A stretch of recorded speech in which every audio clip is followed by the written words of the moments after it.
Right, Louis. Thank you so much for accepting my request for this podcast interview. I started it a few months ago from the college, from your first job to now. What was the journey look like? And then we go deeper into different emotions, different time frame. I know Louis for almost 10 years now. Mhm. Louis, you're somebody who inspired me in terms of your passion toward the technology, your passion toward solutioning, your passion toward making something great. Mhm. So, to the audience, share who Louis is. Yes, so my name is Luis Camilo. I'm software architect slash DevOps for AdventHealth for our digital group. I've been working for AdventHealth for it's been like over 10 years, yeah. And as Benny mentioned, as you mentioned, I help with DevOps. Recently, I've been working with different like other solutions so for integration and helping integrate like systems such as like Five9 and Salesforce. Yes, I think that's I mean, there's a lot of other things I'm sure if you want me Yeah, to go we'll deeper, come yeah. to that. Yeah. We'll go deeper into everything that Louis has done, and you will be amazed by what all Louis has done. So, Louis, what you wanted to become when you was in high school? When I was in high school, I did high school in Dominican Republic. I wanted to become an accountant, which it was kind of weird because uh, ever since like eighth grade, I worked with computers. Like I was learning how to program. Mm-hmm. I assembled my own computer. I fixed computers for my neighbors. My dad had like an electronic shop, kind of like his tiny Radio Shack, where he used to like fix TVs and stuff like that. And I used to help him even like we built like fix like speakers. We built the speakers. You know, like when people broke them, we wire the speaker and fix things like that. Mm-hmm. And those islands, people try to like repair things more than use fine because it's cheaper. And I used to work with computer and technology related stuff, but I wanted to become an accountant, which is weird. Yeah. And my mother is the one who actually told me, you know what, you have like a call for this. You should be looking more into like computer engineering versus like computer science and versus trying to become an accountant. Yeah. And I started looking into like more like my passion because I was the same way that you see me. I was very passionate about computers, but for whatever reason, I thought like I would become an accountant. Yeah. Yeah. Okay, so that did answer one of the questions that I had. That out of 100 things that you could have done, why you Exactly. Yeah. found your career in the computers? Yeah, and it's IT? it's actually mostly more. It felt like more of a calling than so the call, and I executed first, which is weird. Before I started thinking that's what I wanted to do for the rest of my life. For example, even in high school, like we had to do like we took like introduction to computer, first, second generation stuff like that. Introduction to QBasic back then, operating systems, and I didn't have to study for that. It just clicked in my head. But I didn't want to study that. I mean, not that I didn't want to study. I didn't think that was my calling. Yeah, I was actually thinking that happened in another place. Yeah. But my mother is the one who like said like you need to reevaluate yourself, and I'm thinking like why am I thinking like this way when I'm so passionate about it. If there's a suggestion for anybody out there, sometimes it's good if you don't know what you want to do to ask other people what do you think my calling is and why. They can help you identify like the things that. Like what you mentioned, like you're very passionate about that. You might be passionate about something and you probably don't notice how good you are on that, or you think it's like it's easy for you, probably not easy for other people. But people around you know, like, hey, you know what, like you kind of excel in this area. You might want to like, if at least evaluate, like to see if that's actually the case. So other people can help you identify. And in my case, it was my mother who helped me identify that.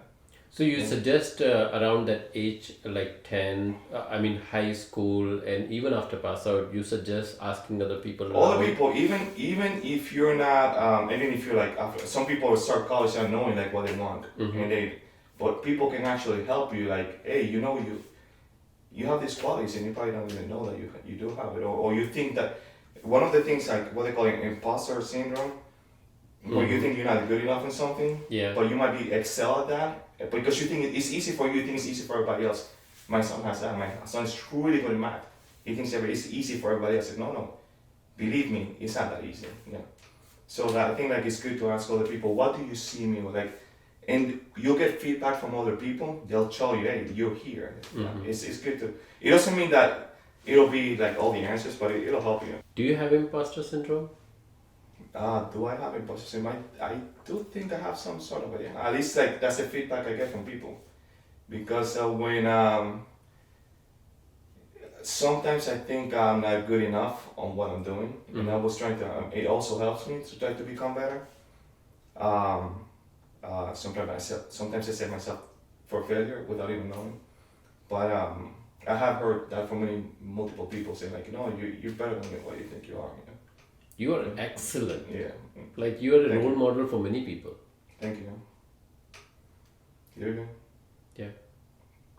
So Luis, after high school, college, I'm assuming. Yeah. And what happened from college, during the college, and then what was the journey look like? So when in Dominican Republic, when right after I graduated from high school, I started working in the computer field. Okay. Right away, and I started going to college and working at the same time. I ran a whole database for a system there, but anyways, because I love reading about databases and system design ever since then. But anyways, I started college in DR.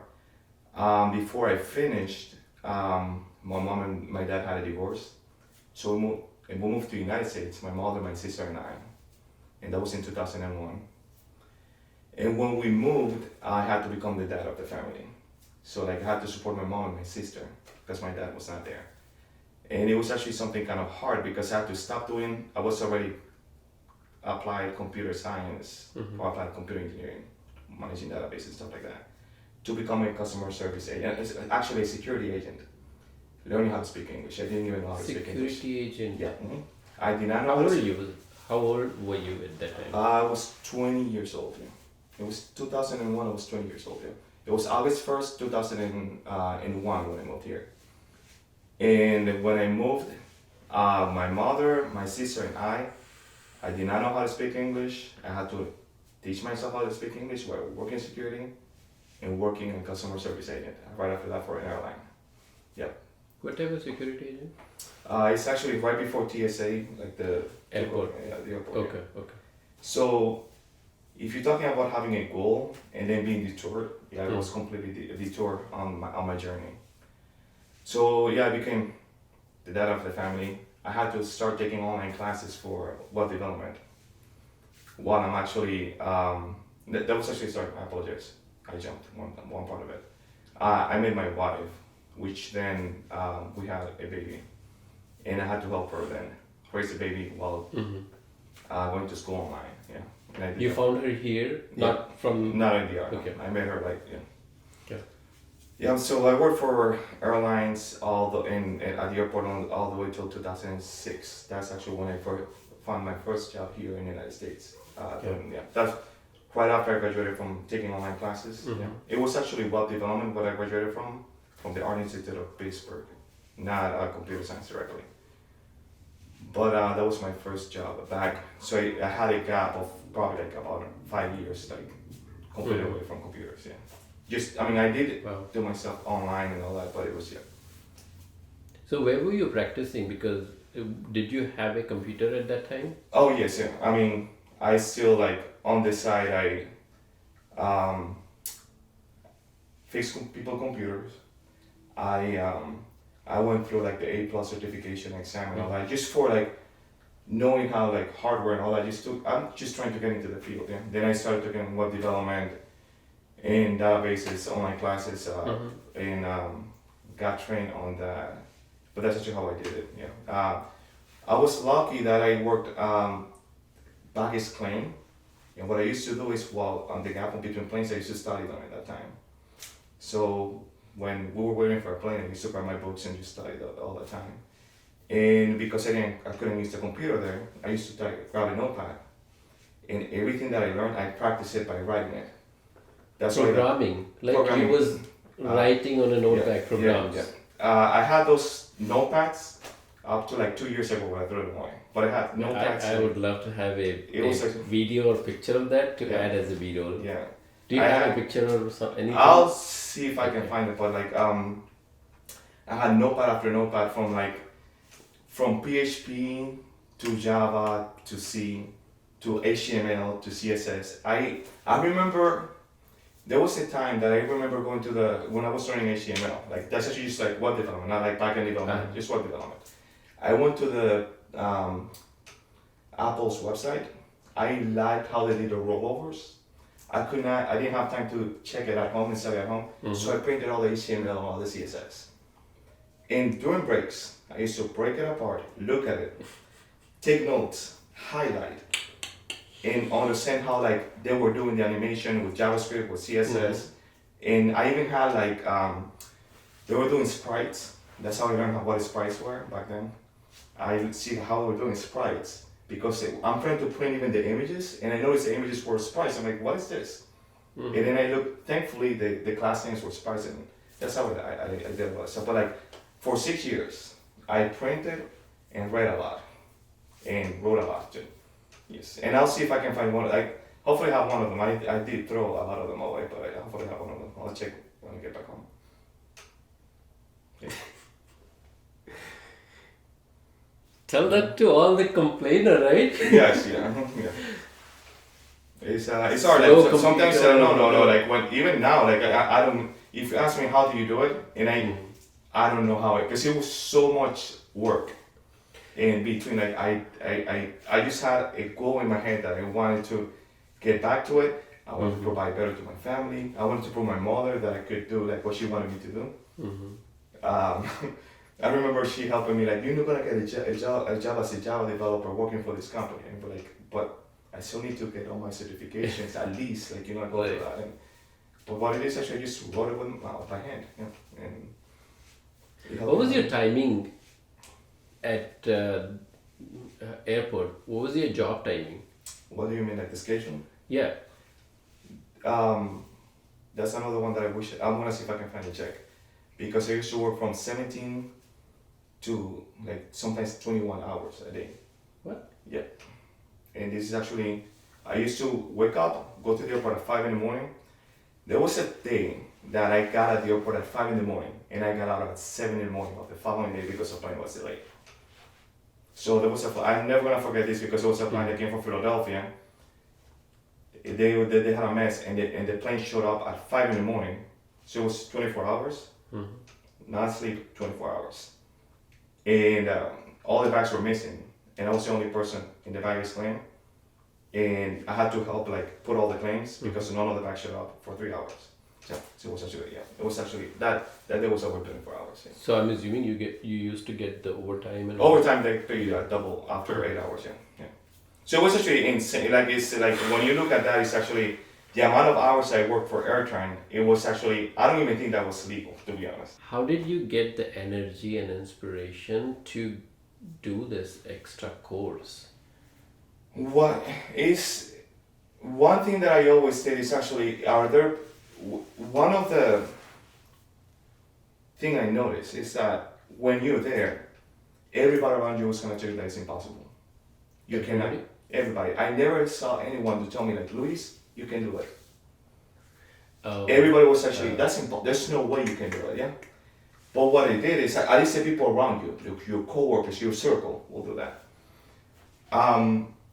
Now, the people who don't know how many hours you're working, I remember, by the way, there were 2 Indian guys that used to live in the same complex. I go to the pool with them. And one of them told me, like, just go online and take online classes, learn. And you'll get it, yeah? And something I said in my head is actually, if other people can do it, I don't know anyone. If anybody can do it and get a job, like, why I can't? Like, if somebody, like, all I need is just to put the time and learn it. And if somebody, like, it's not impossible to do, it's possible. So what I did is, like, I did that. I used to look at the schedule of the planes, and I used to create a schedule around that, about how I would actually learn and take my online classes. Thankfully, working for an airline allowed me to do things between planes Mm-hmm. for one of the jobs, not customer service. When there were 8 hours that I could not do that. When I was doing overtime, it was easier because I was still working baggage claim. When you're doing customer service, you're upstairs doing that, you cannot do that. But what inspired me to that is just knowing that someone out there is doing a job that I can do if I learn the right skills. Mm-hmm. Yes. So if anything that you have in your head, I mean, in my opinion, the way I think is like, if you have a goal in your head and you say, I want to become this person, in my opinion, any human being can achieve that as long as you put the time, the effort to put your mindset into that. You like to learn it. And you did this continuously for how long? 6 years. Yeah. I'm still amazed that when you are in this situation, right? You have your battle with other people, but there is another battle that is inside your head, right? That is frequently ongoing. Will tell you that why you're doing all this, right? And to continue something like this for 6 years is not easy.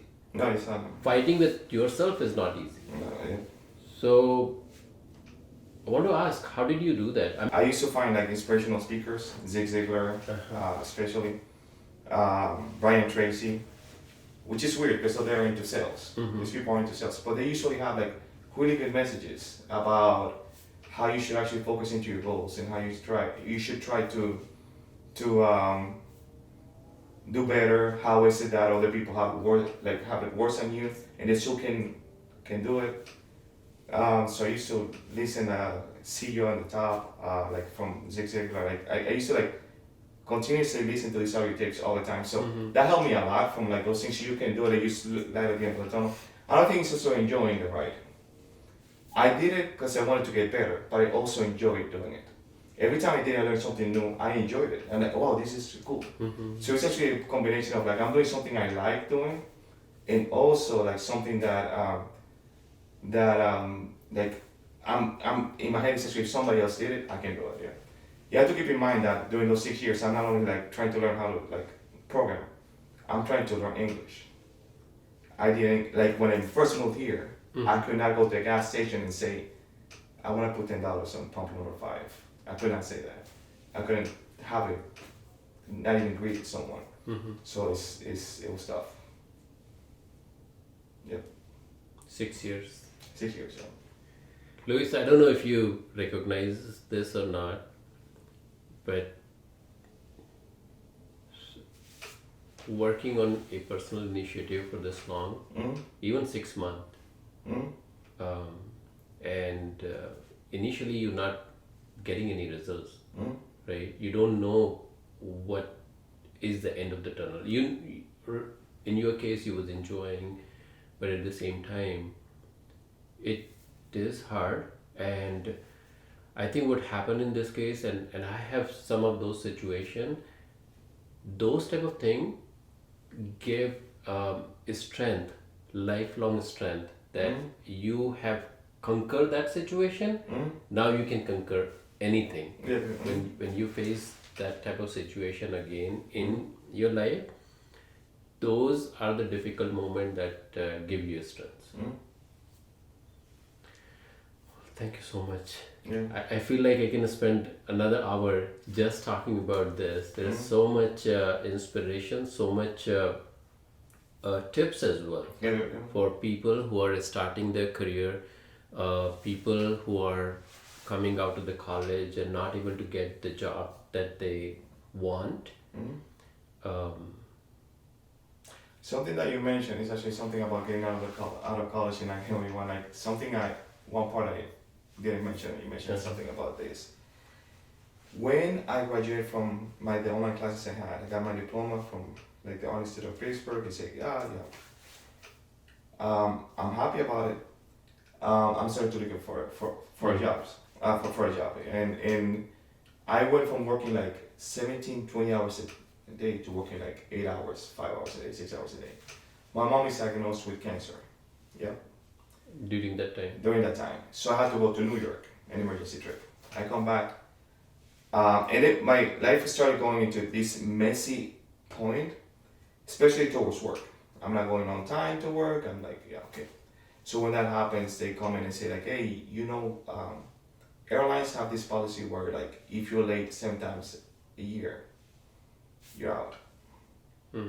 Yeah, 1 minute. Yeah, they give you this kind of. At least that was the policy. I don't know how it is. It was. So when that happens, I graduated. I'm happy because of that. And this guy said like, you can no longer work here. I still don't have a job.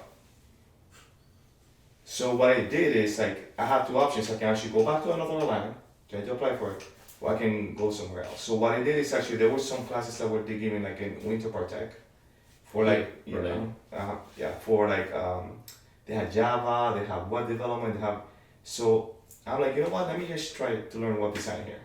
So I started like taking that. While I'm doing that, I'm actually just applying a job. And I did that for like 3 months. I did that 3 to 4 months. And in the 4th month, I got my first job on a company called Chisana Marketing Group. They needed a backend developer and I got hired there. But that was actually something that some people like graduate from school and they just want to give up. Don't give up. Like try to polish your knowledge. Try to like find like any class that you can take on out or whatever career you have. There's ways to continue the.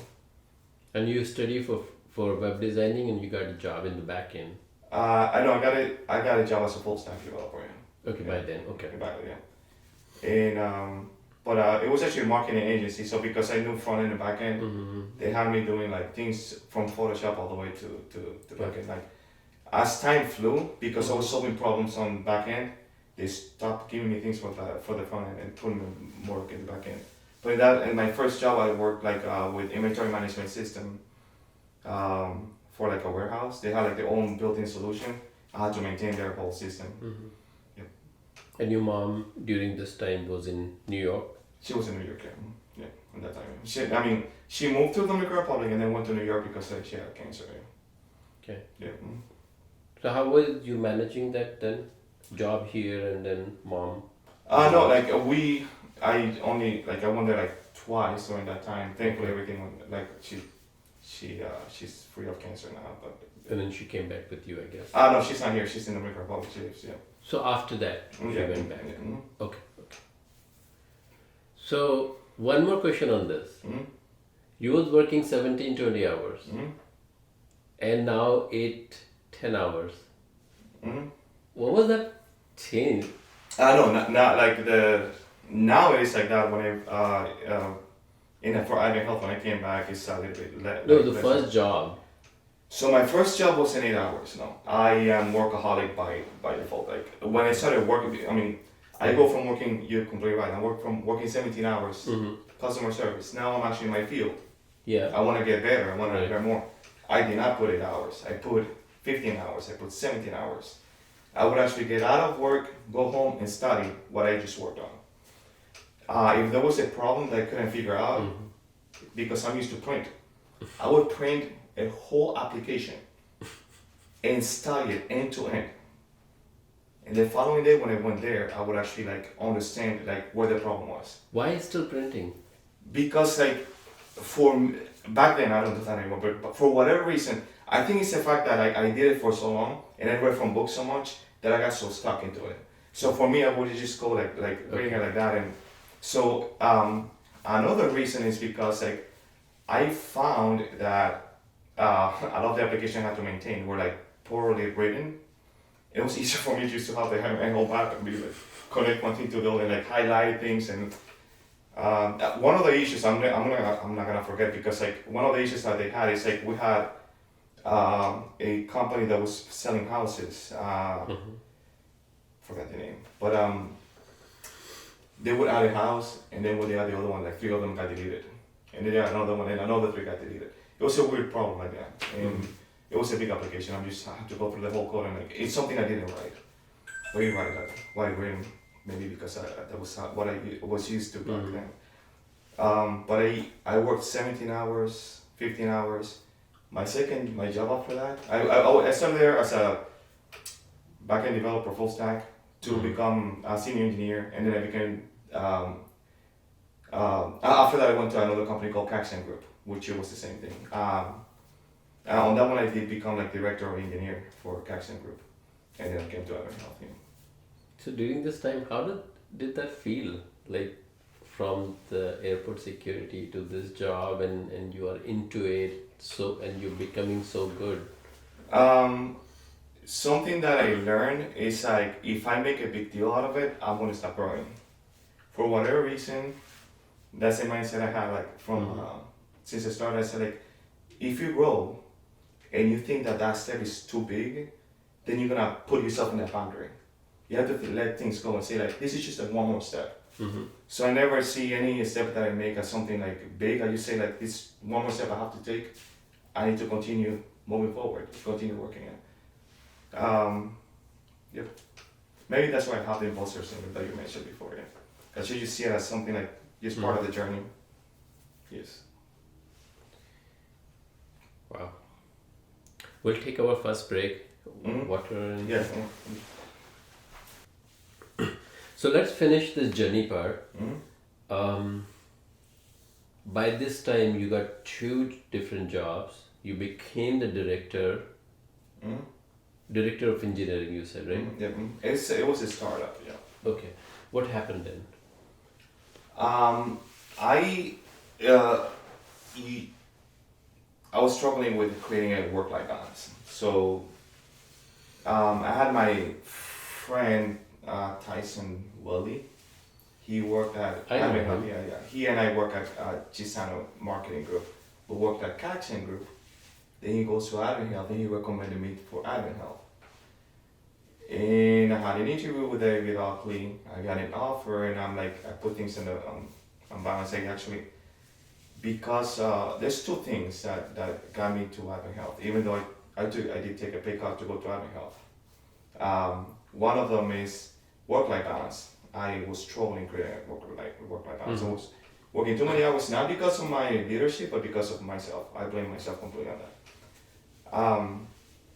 And that's actually why I left that job. Started AdventHealth. The second reason is I'm a person of faith. I'm a Christian person, and the person when I had my interview, I'm doubting whether or not I should go for AdventHealth. What? I had doubts about starting work for AdventHealth. And the person, I'm never gonna forget when the person was giving me the interview asked me if one of the things that we have is sometimes you have people who will pray for you. Will you feel comfortable or uncomfortable if somebody approaches and prays for you? In that moment, I was going through some things because my aunt that was very close to me had passed away, and I really needed that. When they told me that, I was like, of course I really want, not that I care, it's actually I would want somebody to pray for me. And just because of that statement there, is actually just, that's part of my faith. I don't like, a lot of people don't, but that's just me personally. That's the thing that actually made me completely like, I don't care, I'm just gonna go with this without my health. Yeah. But it was actually mostly because of work-life balance. Caxton Group was the company that I had learned a lot on my own. One of the biggest jump in knowledge I had was actually in Caxton Group, and thanks to the person I used to report to called Jim Connor. That's probably like one of the best engineers I ever met in my life, and he's also my mentor. I will call him my mentor.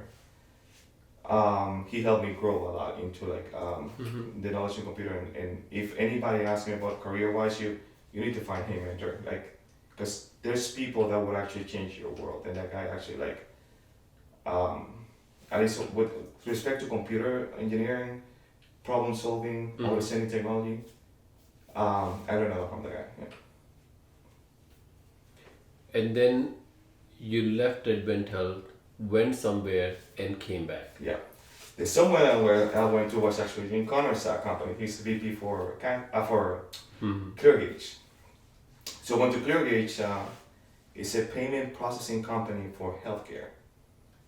And I worked with them for I think like almost 2 years.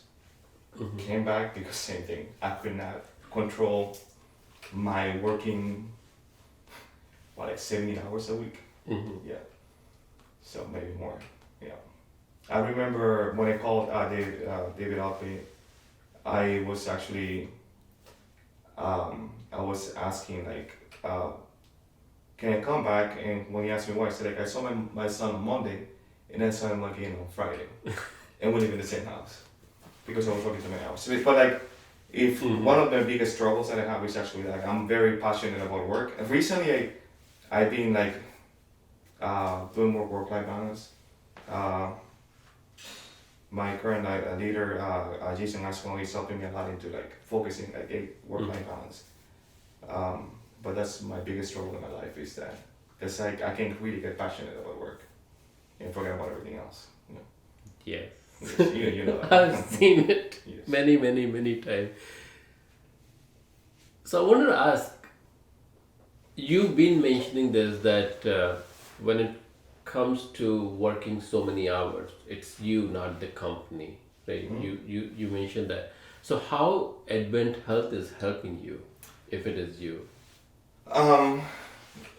I'm thankful that I've been able to be open to my leaders about that, and they know it. They know me, and people that I report to and coworkers know who I am, and I'm thankful to have a pretty good team that I work with. Everybody knows I'm a workaholic. So what everybody does, from my boss to my coworkers, is that whenever I say I'm gonna take something, they try to take it away from me. And sometimes I don't feel good, but then sometimes I have to say it is the right thing to do. Let other people do it, like delegate, try to work as a team, don't try to do it all yourself. And I'm very thankful that my leadership and my coworkers are really good with helping me like do that. Yeah. So how is it working? It's just that trying to share knowledge, trying to help others grow, and teach them what you know about at least that topic that you're working with. And I think that's how it's been helping me. I've seen conference call where people have forced you to drop out Exactly. because the problem is solved. We can take care. Go take some rest, and they have to force you, and we have forced you. Exactly. And to be honest, like at the beginning, that was really hard to do. It sounds like, and for me, like now it's easier, but it's really hard for me to be like, I'm not under like here. But that's how AdventHealth has been able to help me like do it work-life balance. Yeah. I was a workaholic too, and for the longest time, I felt like I'm needed there, and solving problem or being with the computer is my comfort zone. I can do that. I can spend 4 extra hours there, and but with AdventHealth, it truly helped actually. Remember the time when there was mandatory holidays, and then I guess long time ago we could work on those holidays and not claim our PTO. And then there was a time when it became mandatory. You need vice president permissions to be able to work. And there was other activities where I guess AdventHealth and the leaders become more and more intentional about it. And when you start taking off, that's when you actually realize that you will be okay without computer, without working. I will tell you that ever since I started in this field, like when I came back, first time ever, I've been able to let it go. Because I always been like, I need to be there, I need to, I'm very thankful that we figured out a way to remove that from me. So now I don't have to be on call 24/7. I can. And another thing is actually like trying to remove yourself from the equation helps you grow. Because you have to teach somebody else the knowledge. And by teaching, you review your knowledge. Also, you help other grow. It teaches you leadership. So that's one thing. One good exercise is to delegate work, teach others, and. Yeah. You know, there was at least in my case, when I was manager and still getting involved with the technical activities, I realized later that some of those activities were micromanagement or can be called micromanagement. And it was not that I was wanted to do micromanagement. It was because I was so sensitive, I was so passionate about the thing that we have developed. And as a team leader or as a technical lead at that point,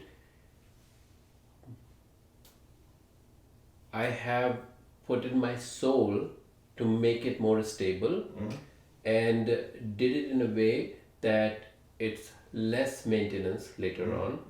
And I know that by doing 10 things over the period of 2 months could trigger into something that can create more and more support call, more and more maintenance call, or so it was tough. It was not that I was trying to tell everybody that this is how you should be doing. It was my passion toward that solution, or trying to make it. So I think you probably have gone through the same thing. Yes, yes. One of my experience a little bit. Let me go back to what you said. There's actually a book called Pragmatic Programmer from this Martin Fowler, where he talks about like whenever you're in a meeting as an engineer, the first question you have to ask is, can we avoid this meeting? And I applied that for a long time. Like we used to have like manual development, manual like deployment for the DevOps. And I started thinking, how can we automate this and make it give more power to engineers? So I don't have to be there. Just like automating everything makes it easier for developers to own their own stuff, and I can remove myself from the equation. That was step number one, yeah. But step number two is actually now we need to train somebody else about the script that I built to automate everything. So I agree with you, like, is we all create something, is the thing that you were very passionate about. In my case, it was more than that. It was actually like, when it's actually manual deployment, for example, you have to be there on the call. You have to automate that. You have to empower people to do that. You have to teach them what you did. But you also need to teach somebody about like the scripts that you built to automate that, so they can also take that. And then that's how you remove yourself from the whole equation. You remove yourself from like the things that you used to do manually to automate it, and also from the organization that you built. And thankfully in AdventHealth we have multiple people that can actually maintain that now, like all the automation and all that. Yeah. So when you came back, AdventHealth, you came back as a manager. I came back as doing DevOps. That's actually how they brought me back. Then you became manager. Then I became manager. Okay. So you came as a DevOps and then you became a manager. Yeah. And then you chose to become an architect. To become architect, yeah. Tell more about that. Yes, so I have multiple passions like all of us, and I care too much about people to be a manager, and that sounds bad, but I'm gonna be. So some people are able to take and leave and balance out. I think I'm too like when I'm managing people, I get too much into the trying to help people to the point that it becomes like I'm actually putting too much time into it, in my opinion. And for me, it's actually something that is not healthy for me. And if it's not healthy for me, I won't be able to be a good leader for others. Yeah. So another thing is I noticed I have a lot of passion for engineering. Moving away from it, it didn't help me much. So I noticed that I found myself doing multiple jobs because I was being a manager and also could not let go the engineering side of it. So I found myself being better at staying as an engineer, as much as I could. Then I continued to be a manager. Now we have people that can do better than I can on that. And sometimes it's not like, cause some people tell me, but you're really good at it. It's not about only being good. It has to be sustainable. If you do a good job, and it could be an excellent job, but it's not sustainable for a long time, then you're not doing a good job. In my case, it was not sustainable. because I could not like go the engineering side of it. Right, your soul is there. Exactly, yes. Your soul is on the In engineering the side. engineering side, yes. So that for the health of the team and the people that need to have a good manager that could be on top of everything, it was better for me to be more an architect than continue to be a manager. Yeah. So what part of the architect role that you like most or rewarding for you? Most rewarding is like I do like multiple aspects of engineering, from DevOps again to database, from like front-end development, from APIs. Being able to help multiple people achieve their goals, so multiple engineers, by providing like architectural design, sitting down with them, coming out with different solutions. So I believe that as an architect I have the opportunity to help engineers grow as well. So for me the most rewarding part of my job is to help others. And I believe as an architect I can do that, which is, yeah, sometimes the team has issues that they need to have. We brainstorm together to find like what is the best solution for this, or kind of like problems that we recently had about caching, coming up with a solution for caching and our APIs. That made me feel good that I was able to help the team solve a problem. Yeah. That was an extraordinary effort. We manage AdventHealth apps, Android, iOS, and web, and after integrating Epic, we was facing multiple issues, especially around speed, and production environment was going down. Louis, along with other engineers, spent some time, and during that time, you went through the entire code, reviewed it, peer reviewed it, and enhance and optimize the performance. Exactly. Yeah. We optimize the performance and memory leaks we had. Yeah. And we went from consuming like 64 gigabytes per service every, I believe it was actually by the time we had 15 minutes, to consuming 15 gigabytes every like 6 hours. 64 gig every 15 minutes to 15 every 4 hours. Yeah. 4 hours. Yeah, 4 to 6 hours. Yeah. So I mean, and we're still like working into improving the performance of the application. But what we've been doing is so in pair programming where we go and we go through the whole integration end to end. The reason why we're doing it that way is what we talked about before. If I go and do it myself and I solve it, I have to go next time and do it myself. Right. If we do it as a team, it's different because like one, you have other people looking and there might be something you miss. Second, people are learning on the journey and next time don't know what to do. So Luis, when you have these type of calls where you're with so many other highly technical people, how do you balance between your highly technical feedback and how other people will perceive it and how they will feel? So how do you balance all that? Yes.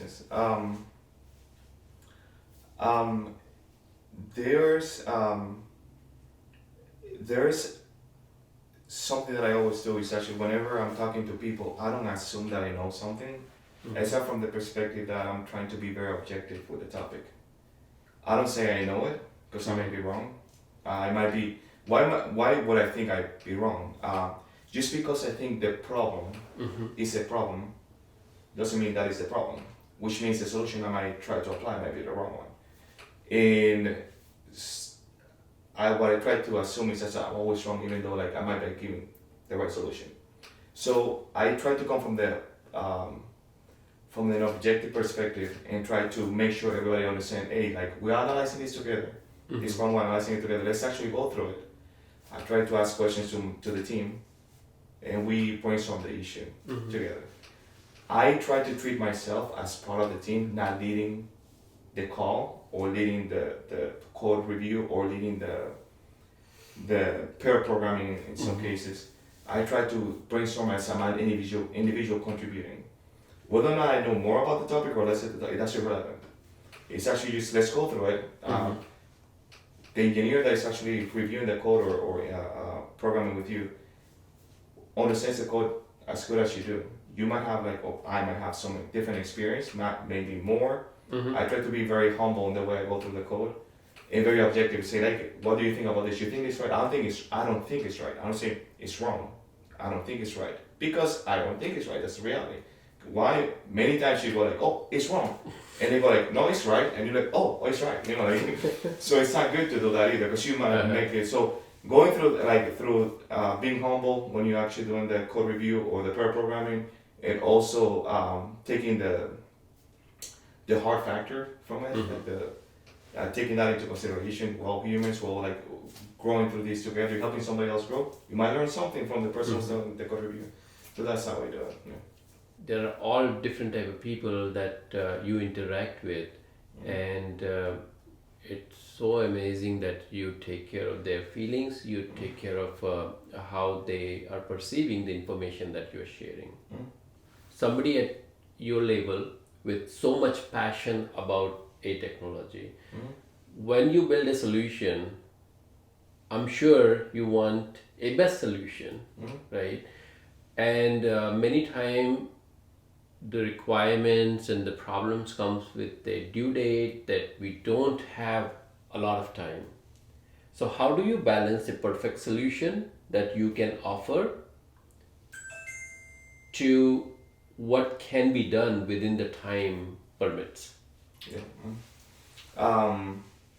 So I don't think there's actually a perfect answer for that because as an engineer, sometimes you get carried on that. But what I try to do always is actually as you brainstorm through the problem, Scrum helps a lot with what I'm trying. You try to iterate it with small increments of progress, and until you find a good enough spot. Once it's good enough, you release that. Versus trying to release it all at once, because when you try to release everything at once, it might not be the right thing. We will know Scrum actually is one of the pros that help us try to deliver the minimal viable product instead of trying to be with a perfect solution. There are times that you cannot get away with that. Sometimes you try to go and you deliver something, but that you deliver doesn't perform well because it's actually rushed. Yeah. I mean, so there's actually it's a double-edged sword, yeah. So how I do that, but it's mostly trial and error. It's actually trying to do small increments of what you're trying to deliver, and test it as often as possible. Through feedback is actually how you know it. Sometimes what you're trying to do is actually too big, that it's actually hard to do that. We've been in many projects that are like that. But it's just try to do that as quick, as often as possible. Yeah.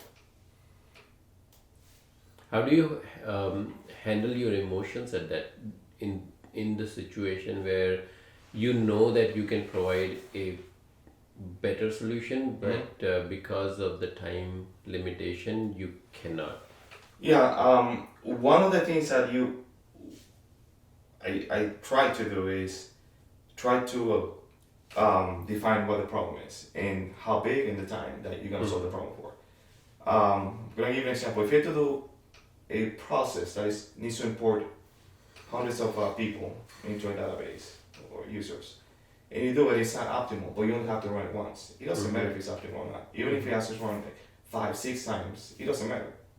And if you say, I could do it better, but why would I spend so much time to improving this? If it's one, it's not going to be used for a long time. It's going to be a one-time thing, who cares?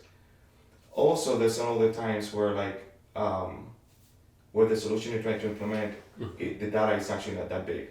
So you could actually have the best idea in the world, but it's not saying apply for it. You know? Right. So what I always try to do is ask myself, is it really needed? If it's needed, I will raise a flag and I would, and it's not something about emotion, something my concern with regards, this is not going to scale. If it's going to scale, if it handles the data and it's not the perfect solution, then we just go with it. But if it's actually something that is needed for what the business requirement is, you have to either, well, we'll go with this. It's up to the business to make the decision. We have a solution. That solution might not be the right one. So it's always trying to like, how do I handle the solution? The feelings is actually, I handle the feelings as long as it's not gonna impact the business. Okay. If it will impact the business, I'll just try to let the business know. If they make the decision, I'll just go with it. I don't get that attached. The only thing that I make sure is actually, before I let it go, I will raise my concerns so the business knows. Once I make the decision, I did my job. I will sleep well that night.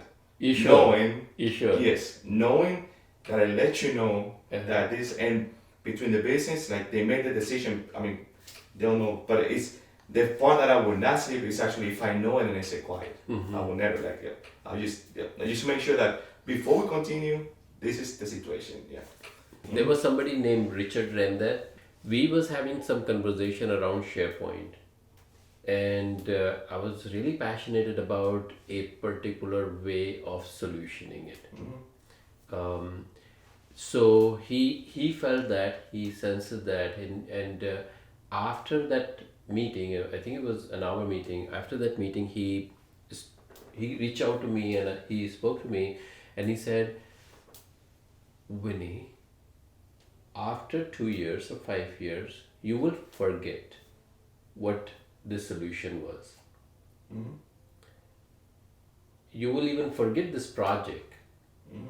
So in some situation, just like what you just said, he told me that in many situations, when you have different opinion, you share your opinion, you share your reasoning behind those opinions, and then you sit back, you let it go, because in 2 years, 5 years, neither you or not this other person will remember this project.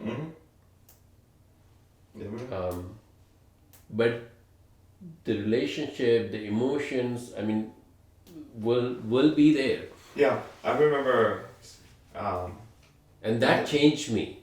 Yeah, people will remember how they probably not remember what happened, but they will remember how they felt. Yeah. So they remember how they felt during an incident versus that's something to take into consideration, people's feeling, because you want to make sure that people feel a specific way. I'm very passionate when I'm speaking. I try to let people know, hey, like, don't take it personal. I'm always gonna be passionate because I'm very passionate about what I do.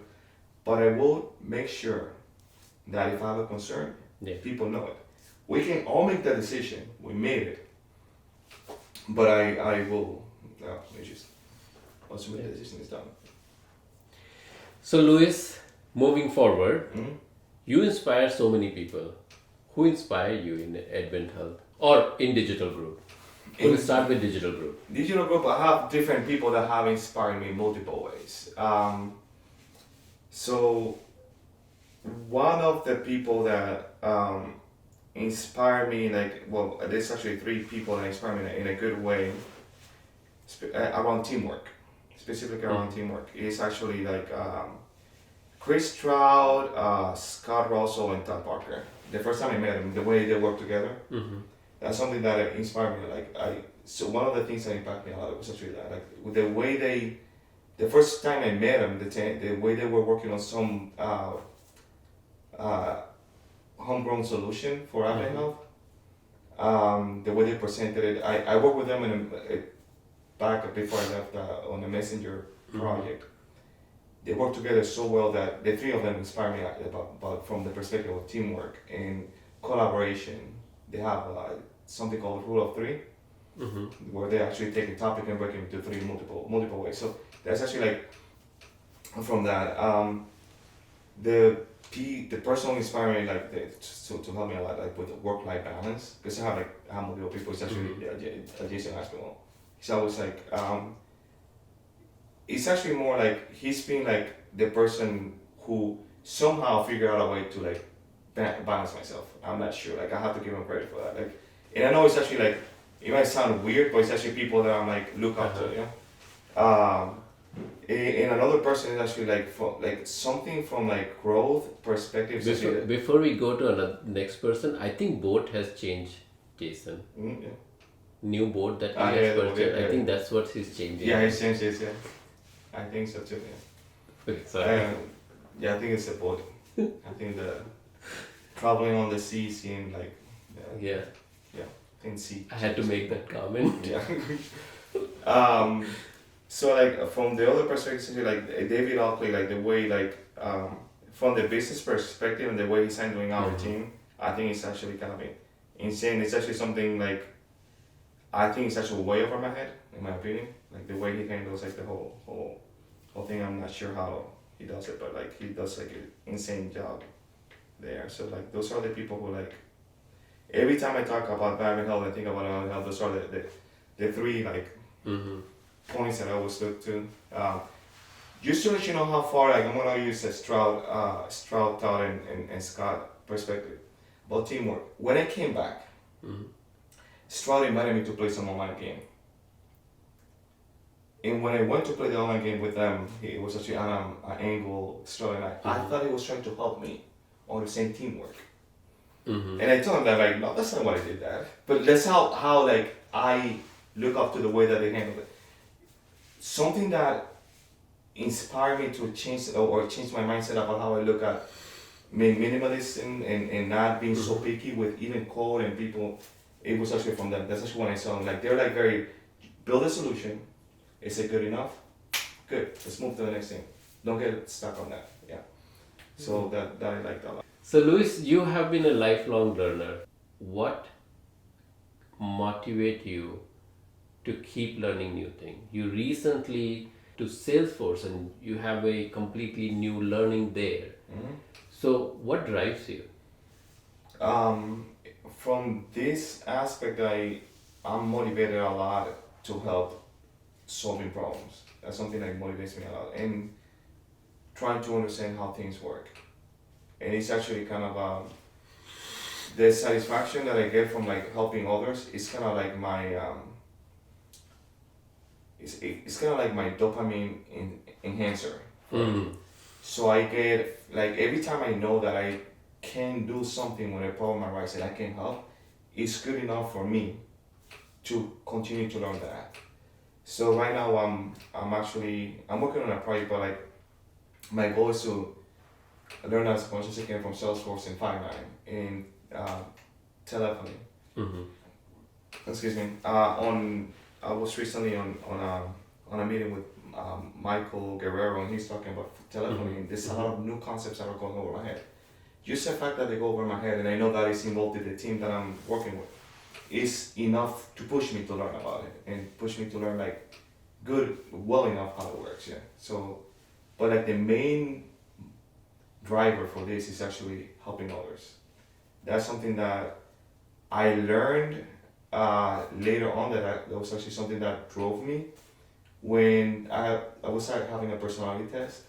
And I noticed that like one of the questions, do you get energy from helping others? And I do. I notice I do. Like every time I'm able to give something, it feels like I feel really good.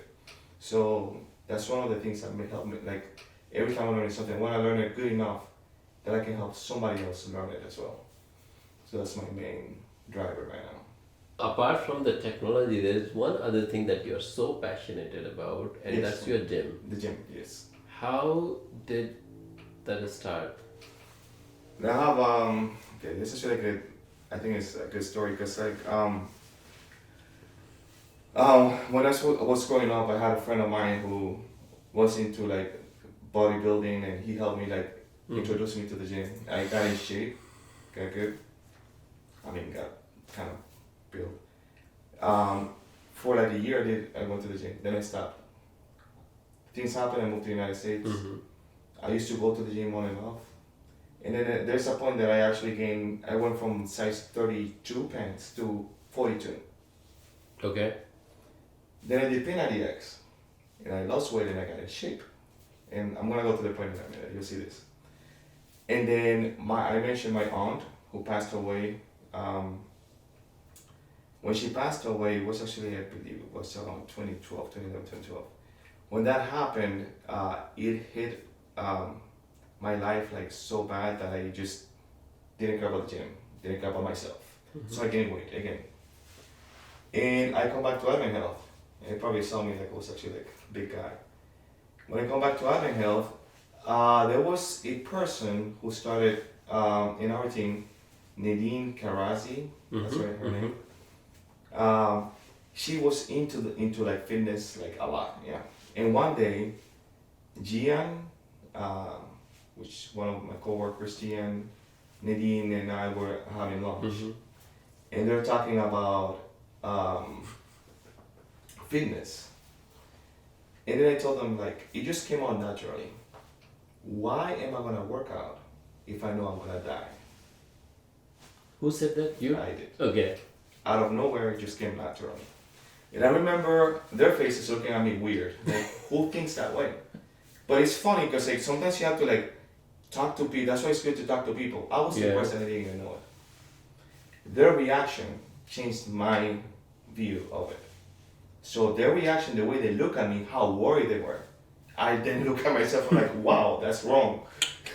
So then after that, like after starting from that point, I started working out. And I have to thank Nadine a lot. Like she pushed me a lot, like, you know, at the beginning. She got me into biking. Yeah. And then I did her interview as well. Yeah, that's great, yeah. But she helped me a lot into that. And Gian has been my gym partner. He doesn't go much, but like we. I saw a big transformation in him too. Yes. So yeah, I went from.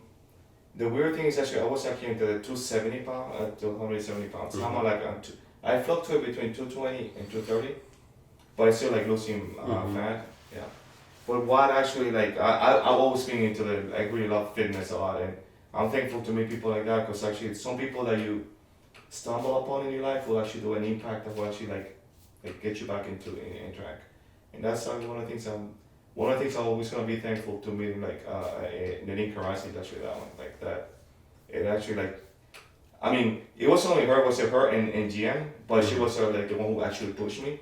But the both of them actually, their reaction that time, and if there's something that I would recommend anybody is actually like talk to people, because you never know how other people will impact you when you actually express yourself about anything. Yeah, that was such one of the things. Yeah, that happened in 2019. My first year resolution was actually to start working out. Ever since then, I've been working 7 days a week. I've tried my best, and I've been posting that online ever since. Yeah. 19, 20, 21, 22, 3 years. 3 years. So this is the result of 3 years. 3 years. 7 days a week. I mean, that's what. Sometimes 5, sometimes 3. How many hours you spend every day? 2 hours. Huh? 2 hours. 2 hours. Yeah. And you do everything yourself, right? Did you have a trainer in the beginning? In the past, I had trainers, yeah. Because when I did Penalty Eggs, I had trainers for a while. Before then, I had trainers in the yard. I had trainers, so I have a lot of like basic knowledge. So with the basic knowledge, I got there. But when you started 2019, you didn't have any training. No training, no, all by myself. Yeah. If you need this type of fitness, contact Louis. Or Nadine.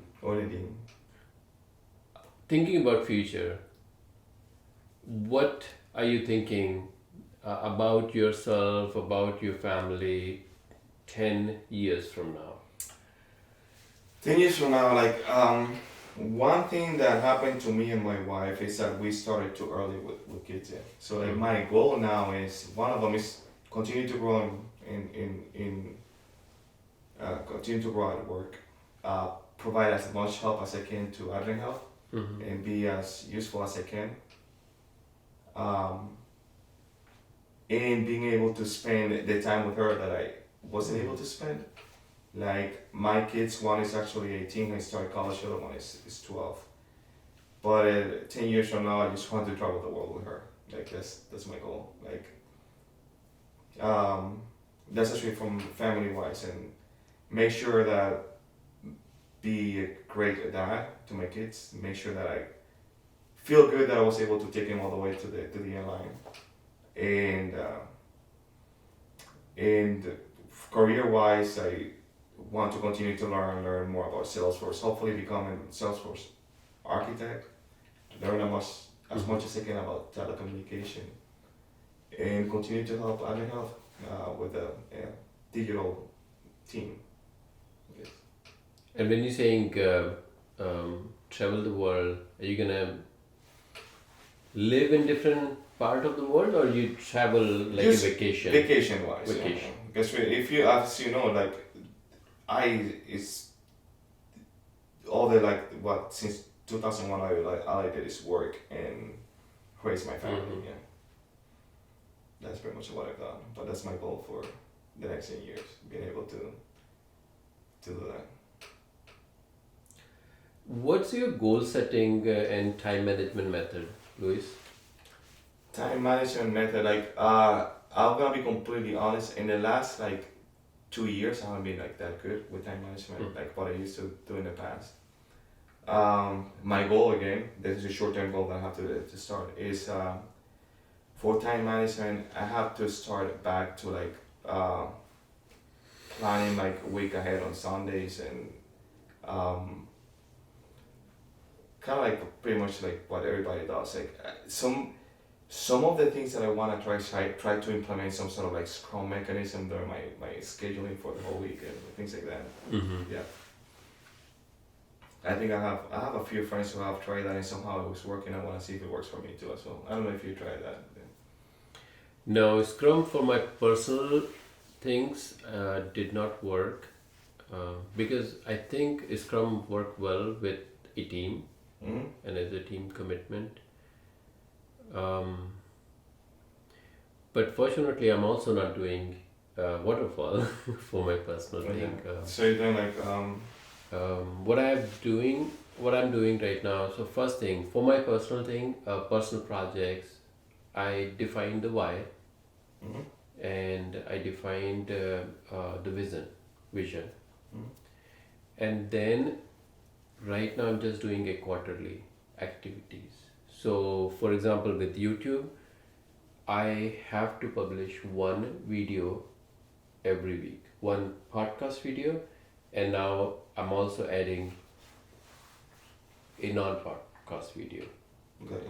For my writing, which I've been doing for 3 years, I want to publish one article every week. So those in this initiative from the family side, again, I want to do certain activities at least at minimum. For my office goals, professional, those are well planned because those are with teams and different people. So my major priority is to be available whenever a team member needs me. And then on top of that, there are certain things that I feel like are super critical that if I try to delegate that, I will be constantly checking with the person. So those are the things that I try to do it myself. For example, planning this whole March 6 go live command center and all the activities that we will do in the first week of the go live is something I feel like very sensitive that can impact Warren, David reputation. So I did not delegate that part to anyone. I am trying to handle it myself. But most of the other things are executed by other people, and I wanted to make sure that anytime they need me, I'm there. So that's how I've been executing. So Scrum did not work for my personal project, but for Office it's been working great. And I think finally, at least in my head, I see the transformation happening. That's great. Yeah. Last question, Loris, and it's been fun talking to you. Yes. What is your message to the audience? My message is actually the same one I had originally. Like, follow your passion. Look for people who will inspire you to move forward. Don't. If there's one suggestion I will always give to anyone is read The Alchemist, that book. There's a lot to learn from it. Mm-hmm. I read it before I moved to the United States, and it helped me a lot in the journey. Helped me like sometimes those abstract situations that you read help you put in perspective with reality, Mm-hmm. and that helped me a lot.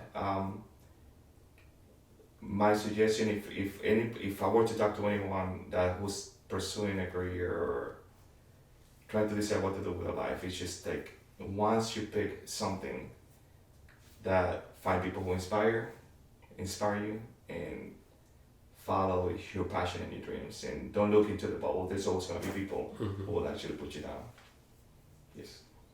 Luis, thank you so much for your time today. This was fun. Awesome. Great.